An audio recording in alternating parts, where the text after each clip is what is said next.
Irmãos e irmãs, o tema hoje é o uso publicitário da espiritualidade. O uso publicitário da espiritualidade. O texto que nós vamos ler inicialmente, lá do Sermão do Monte, lá no Evangelho de Mateus, no capítulo 6, no verso 1, e ele está aí na tela para vocês, diz assim: tenham o cuidado de não praticarem os seus deveres religiosos em público, a fim de serem vistos pelos outros. Se vocês agirem assim, não receberão nenhuma recompensa do Pai de vocês que está no céu. No Sermão do Monte, Jesus trata cada assunto com a simplicidade que a vida possui. Por isso, também ele consegue, dentro dessa simplicidade, ter uma profundidade nos seus ensinamentos. E Jesus vai lidando com temas relevantes, temas significativos para a existência humana, seja uma existência plena, uma existência prazerosa, uma existência repleta de leveza. Uma dessas bênçãos da vida é a cultivação de uma espiritualidade sadia, de uma espiritualidade que desemboca numa relação íntima e pessoal com o Pai, com o nosso Deus. Cada novo ensinamento sobre a espiritualidade e devoção mostra não o ato em si mesmo, ou a repercussão dos nossos atos, da nossa prática tem sobre as pessoas, mas a maneira como o Pai percebe tudo que nós somos e tudo que também fazemos. O discípulo é aquele que tem no seu chamamento o convite a seguir a Jesus e a vivenciar coisas extraordinárias em sua vida. É justamente nisso, nesse extraordinário vivido pelo discípulo, na sua vivência de fé, que reside também o perigo para a nossa espiritualidade. Pois nós somos chamados para praticar as boas obras, para viver a palavra de Deus, os atos de justiça, mas não usarmos desta prática para a nossa publicidade pessoal. Não usarmos dessa prática para atrair aplausos e reconhecimentos das pessoas. Jesus, ele repudia isso, como nós lemos: tenham cuidado de não praticarem os seus deveres religiosos em público, a fim de serem vistos pelos outros. Ou seja, Jesus está dizendo que a gente precisa tomar muito cuidado para que as nossas práticas não sejam aí uma expressão de um desejo enorme de se aparecer e de ser reconhecido ou reconhecida pelas pessoas. E para exemplificar ou mostrar como deve ser vivida então a nossa espiritualidade, Jesus usa da pedagogia da ilustração, e ele recorre a gestos ou práticas religiosas do seu tempo, tidas como de maior importância em qualquer círculo religioso também nos nossos dias. Ele se utiliza aí das esmolas que eram dadas, e nós podemos colocar então da ajuda ao próximo. Ele fala também da oração, ele se utiliza dessa ilustração da oração e também do jejum.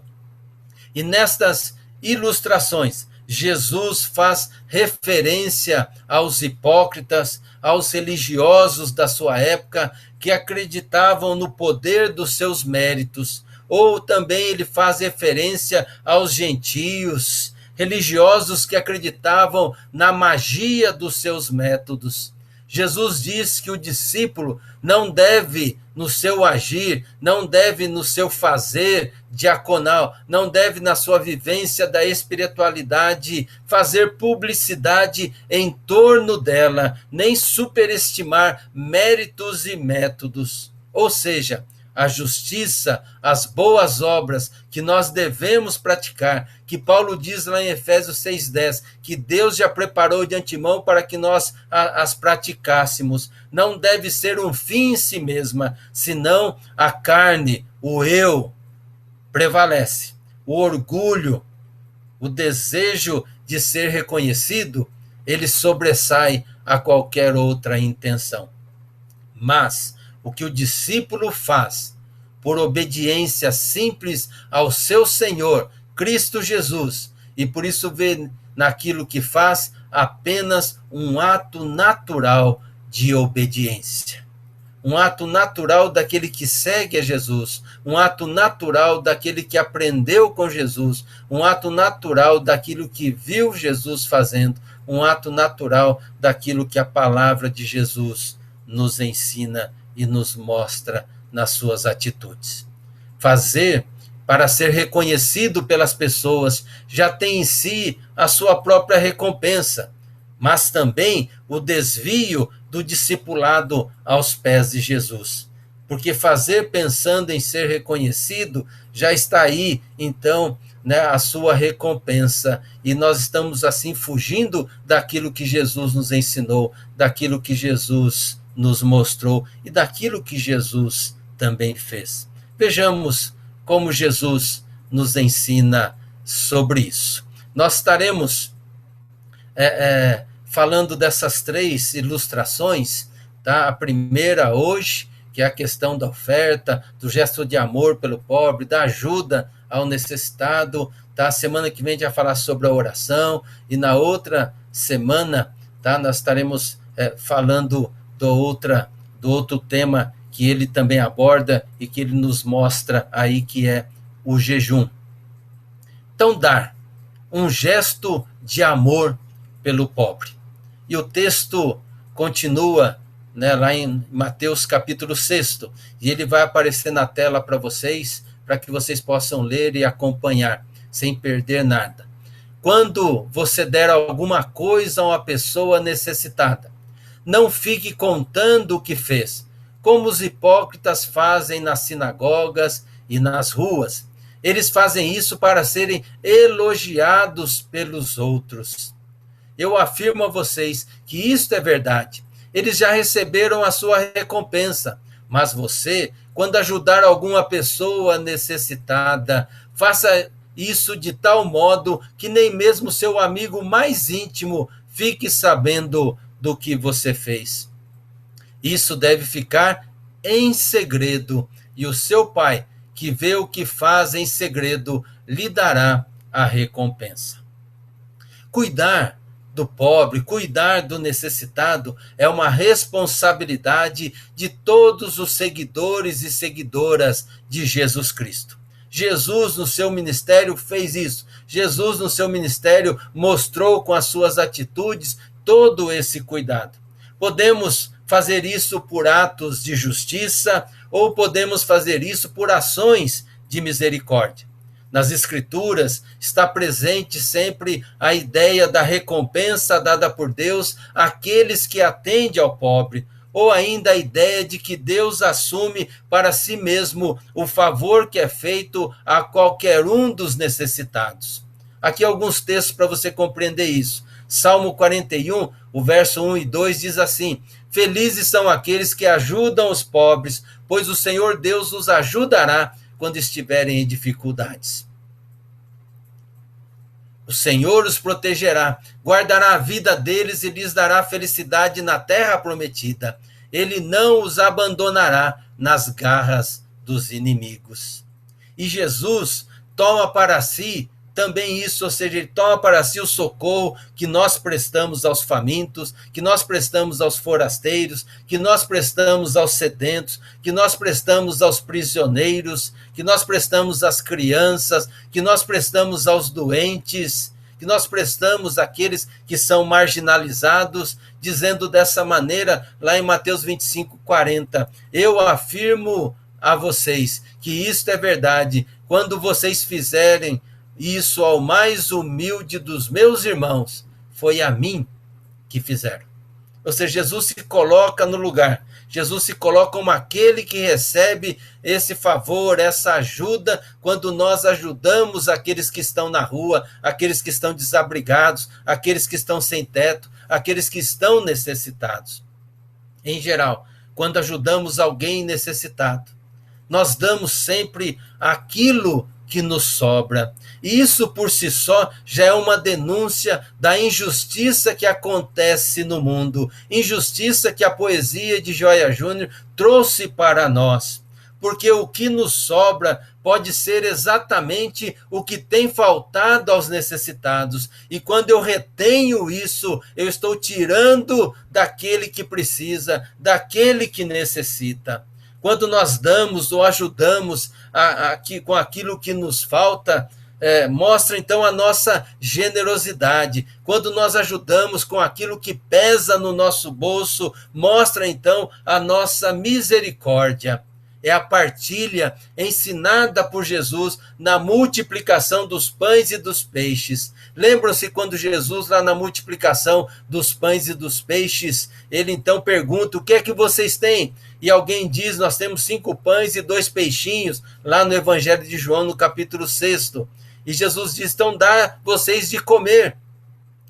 E eles então, pela palavra de Jesus, depois de Jesus orar e agradecer por aquilo que Deus havia dado. Deus havia dado 5 pães e 2 peixinhos. Na fé de Jesus absoluta, Deus deu isso dá e sobra. Então vamos partilhar. E o milagre da multiplicação só aconteceu quando eles tiveram a coragem de pegar os 5 pães e os 2 peixinhos e entrar na multidão, no meio da multidão, e ir partilhando, ir distribuindo daquilo que Deus deu. Cuidar dos pobres é um mandamento tão importante quanto os mandamentos da oração ou do jejum. Mas Jesus faz também um alerta. Ajudar o necessitado é um gesto que pode representar nossa sensibilidade em amor, em favor das pessoas necessitadas, mas também pode se constituir num instrumento de promoção pessoal. Em tempos de redes sociais, onde o intuito é dar visibilidade às nossas ações, corremos sempre um sério risco, pois ajudamos o pobre, ajudamos o necessitado, ajudamos aquele que está caído, ajudamos aquele que está na rua e publicamos nossos atos de justiça, nossas ações de misericórdia, a fim de ganhar os aplausos das pessoas através dos seus likes. Nós somos constantemente tentados diariamente a seguir a Jesus, praticando a bondade, o amor, a misericórdia e registrando tudo isso em nossos álbuns virtuais, a fim de sermos reconhecidos pelas pessoas.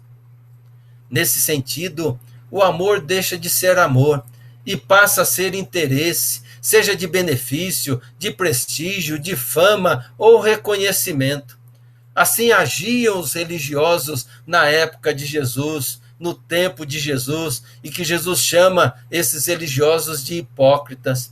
Os pobres pediam esmolas em lugares públicos, de muito movimento, lugares atraentes para se praticar a publicidade pessoal. Praticavam seus atos de justiça, de ajuda ao pobre, alardeando seus feitos para todos verem. Na tradução revista e atualizada, diz até Jesus ali que quando eles fizerem isso, não fique tocando as suas trombetas, ou seja, para que todos possam realmente ver a sua piedade, a sua misericórdia, a sua ajuda ao pobre. Por isso Jesus disse dessa forma: quando você der alguma coisa a uma pessoa necessitada, não fique contando o que você fez, como os hipócritas fazem isso nas sinagogas, fazem isso nas ruas. Eles fazem isso para serem elogiados pelos outros, para receber os aplausos das pessoas. Hoje, fazemos isso para receber os likes, ou até as palminhas ali que são colocadas. Jesus não está condenando a publicidade feita, preste bem atenção nisso. Ele não está condenando a publicidade que é feita a fim de angariar a atenção das pessoas para ajudarem os pobres necessitados, para ajudarem os projetos sociais, para ajudarem as ONGs que têm esse compromisso com as pessoas que precisam e necessitam. Mas ele está colocando para que todos nós, quando vamos fazer a vontade do Senhor, quando vamos ajudar, estender a mão, partilhar daquilo que temos, para que consultemos o nosso coração, para que consultemos quais são ou qual é a real motivação para saber se a publicidade é para benefício de outros, ou seja, para que haja recursos para atender mais as pessoas que precisam, ou é uma publicidade em benefício pessoal, em benefício a si mesmo. Jesus disse: mas vocês, quando ajudar alguma pessoa necessitada, faça isso de tal modo que nem mesmo seu amigo mais íntimo fique sabendo do que você fez. Seu amigo mais íntimo. Isso deve ficar em segredo. E seu pai, que vê o que você faz em segredo, ele, Deus, te recompensará. Na revista e atualizada, na tradução, revista e atualizada, diz: ignore a tua mão esquerda o que faz a tua mão direita. Ou seja, a verdadeira obra de amor é sempre oculta. É aquela que faz de forma desinteressada. É aquela que faz não esperando nada em troca. É aquela que faz não esperando nem um like, nem um aplauso, nem uma palavra de reconhecimento, até mesmo de um agradecimento. Não precisamos falar dela, anunciar às pessoas, publicar nas redes sociais, contar aos outros aquilo que estamos fazendo. Não precisamos do reconhecimento das pessoas, até porque esse reconhecimento é passageiro. O tempo dá conta de apagar os méritos de cada um na memória das pessoas, ou seja, isso passa rápido. A única recompensa que precisamos vem do Senhor. A única recompensa que nós necessitamos vem do Senhor. Por isso não podemos utilizar da miséria das pessoas para publicidade pessoal, pois isso seria desumano, ou é desumano. Usar dos projetos sociais, dos atos de justiça para promover a igreja e não o ser humano, e não ajuda, assistência ao ser humano, é pura hipocrisia, por mais e melhor que faça. O ditado popular já nos ensina: devemos fazer o bem sem dizer a quem. Jesus nos orienta: isso deve ficar em segredo. Olha que coisa que Jesus está colocando, e que coisa tão difícil para nós nos dias de hoje, que temos à nossa disposição uma rede social com vários instrumentos, Facebook, Instagram, WhatsApp, né? Tem muitos outros aí que não vou nem citar aqui, porque eu posso me perder de tantos que aparecem aí, para que estão à nossa disposição para mostrar aquilo que nós queremos mostrar. Eu ia falar para mostrar aquilo que somos, mas não é, porque sempre nós mostramos aquilo que muitas vezes não somos, não é? Porque nós queremos passar uma imagem perfeita para as pessoas. Como guardar, como ficar em segredo? Jesus está dizendo: não fale para ninguém, nem para o seu amigo mais íntimo. Mas como manter em segredo se o nosso desejo, se o meu desejo é que as pessoas vejam o quanto eu sou bom, o quanto eu sou piedoso, o quanto eu sou generoso, o quanto eu sou misericordioso, o quanto eu sou fiel a Deus, o quanto eu faço aquilo que Jesus mandou. Irmãos e irmãs, e quem está nos assistindo, fujamos da tentação de uma piedade, de uma espiritualidade midiática, recompensada pelos likes, pelos aplausos das pessoas. Isso tudo é efêmero, isso tudo é passageiro, porque outras postagens de fotos de comida, de mensagens de autoajuda, de selfies photoshopeadas, encobrirão seus atos de justiça e misericórdia. Bonhoeffer, pastor teólogo alemão, em seu livro Discipulado, ele fala sobre isso. Esse livro dele, ele trabalha ali o Sermão do Monte. E falando sobre essa parte, sobre esse trecho, ele diz assim, né, está aí na tela para vocês: pois o amor é o amor que a si mesmo se esquece. Nesse amor que a si mesmo se esquece, deve o velho homem morrer com todas as suas virtudes e qualidades. No amor que a si mesmo se esquece, comprometido apenas com Cristo, morre o velho Adão, com a frase: ignore a tua esquerda o que faz a tua direita, proclama-se a morte do velho homem. Dessa natureza pecaminosa, essa natureza pecaminosa que quer a recompensa das pessoas, que quer os likes das pessoas, que quer os aplausos das pessoas. Amor que não se esquece de si mesmo não é amor, porque ele se torna egoísta, narcisista, egocêntrico, portanto ele deixa de ser amor, ele vira simplesmente uma publicidade pessoal. Vamos, irmãos e irmãs, orar como Jesus nos ensinou. Mais à frente, quando nós falarmos da oração, e a gente já estudou sobre a oração do Pai Nosso, então não vamos falar dela, mas Jesus, ele ensina assim, lá no final da oração do Pai Nosso: não nos deixe cair em tentação. Não nos deixe cair na tentação da promoção pessoal. Não nos deixe cair na tentação de uma espiritualidade barata e midiática. Não nos deixe cair numa piedade midiática que vive na dependência dos likes e do reconhecimento e dos aplausos das pessoas. Mas livra-nos desse mal. Livra-nos desse mal. Isso é muito sério, irmãos e irmãs. Isso é muito sério porque aqui não é só uma questão de gesto, não é só uma questão de prática, não é só uma questão de atitude, de atos de justiça e de misericórdia, mas de consultar o coração daquilo que está lá no mais íntimo do nosso ser, que está no mais íntimo da nossa vida, que está lá dentro do nosso coração, naquilo que costumo dizer, nos porões da nossa alma, naquilo que ninguém pode ver, naquilo que ninguém pode perscrutar ali, mas que Deus sabe. Jesus nos conhece profundamente. Jesus sabe tudo que passa na nossa mente, no nosso coração.